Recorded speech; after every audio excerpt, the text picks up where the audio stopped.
Assalamualaikum warahmatullahi wabarakatuh.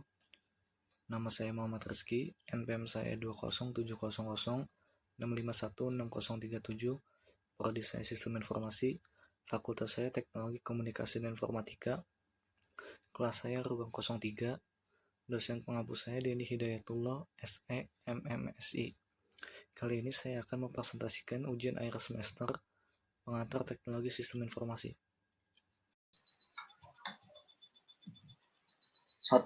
Apa saja karakteristik media di dalam multimedia? Jelaskan. Karakteristik multimedia pembelajaran adalah 1.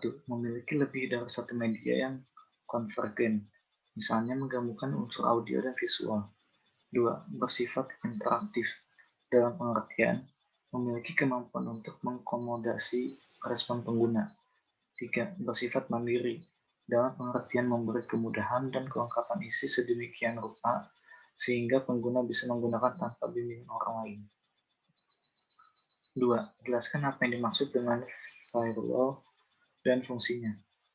Firewall adalah suatu kombinasi antara hardware dan software yang fungsinya menjadi pemisah di antara jaringan komputer menjadi dua atau lebih untuk menjaga keamanan data.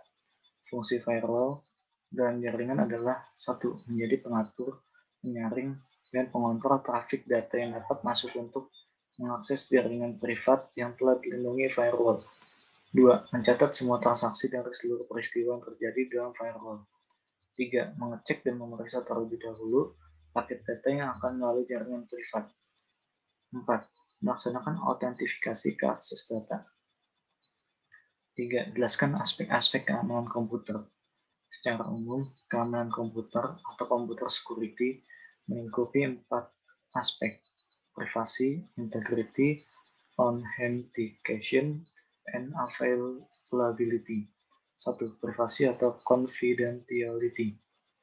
Inti utama aspek privasi atau confidentiality adalah suatu usaha untuk menjaga informasi dari orang yang tidak berhak mengakses. Privasi lebih ke arah data-data yang sifatnya privat, sedangkan confidentiality biasanya berhubungan dengan data yang diberikan ke pihak lain untuk keperluan tertentu, misalnya sebagai bagian dari pendaftaran sebuah servis dan hanya diperbolehkan untuk keperluan tertentu tersebut. 2. Integrity. Aspek ini menentukan bahwa informasi tidak boleh diubah tanpa seizin pemilik informasi. Informasi yang diterima harus sesuai dan sama persis, seperti saat informasi dikirimkan. Jika terdapat perbedaan antara informasi atau data yang dikirimkan dengan yang diterima, maka aspek integrity tidak tercapai. Adanya virus, Trojan horse, atau pemakaian lain yang mengubah informasi tanpa izin merupakan masalah yang harus dihadapi. 3. Authentication. Aspek ini berhubungan dengan metode atau cara untuk menyatakan bahwa informasi betul-betul asli. Orang yang mengakses atau memberikan informasi adalah betul-betul orang yang dimaksud, atau server yang kita hubungi adalah betul-betul server yang asli.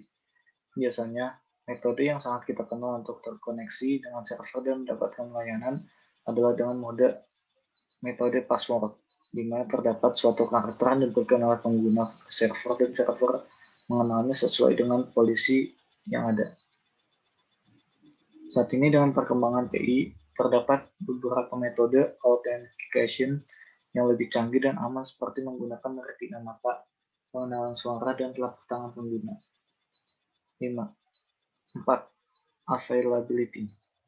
Aspek ini berhubungan dengan ketersediaan data dan informasi yang berada di dalam suatu sistem komputer tersedia dan dapat dimanfaatkan oleh orang yang berhak. Aspek availability atau ketersediaan berhubungan dengan ketersediaan informasi ketika dibutuhkan.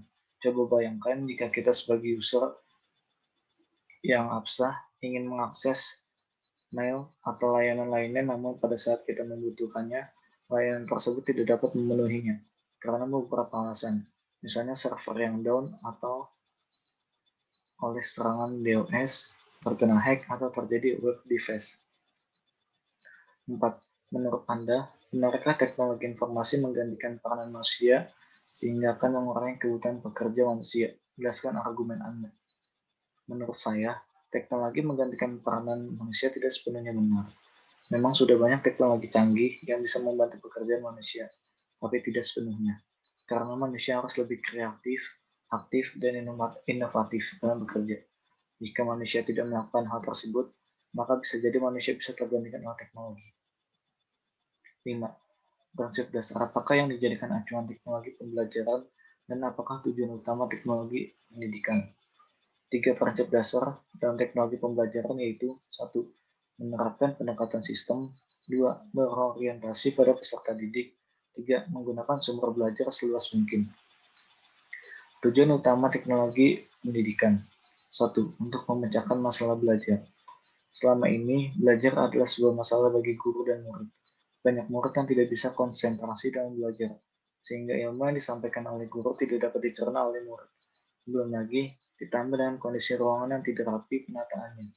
Di lain sisi, ada guru yang mengalami kesulitan dalam mengajar, sehingga ilmu pengetahuan yang ada pada guru tidak bisa tersampaikan dengan baik kepada murid.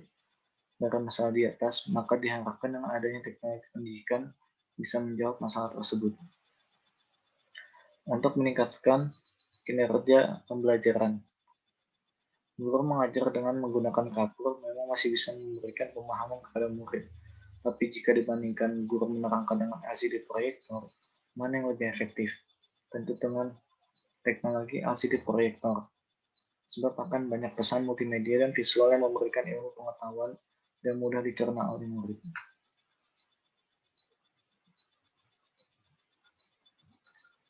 Sekian dari saya, kurang lebihnya mohon maaf. Wassalamualaikum warahmatullahi wabarakatuh.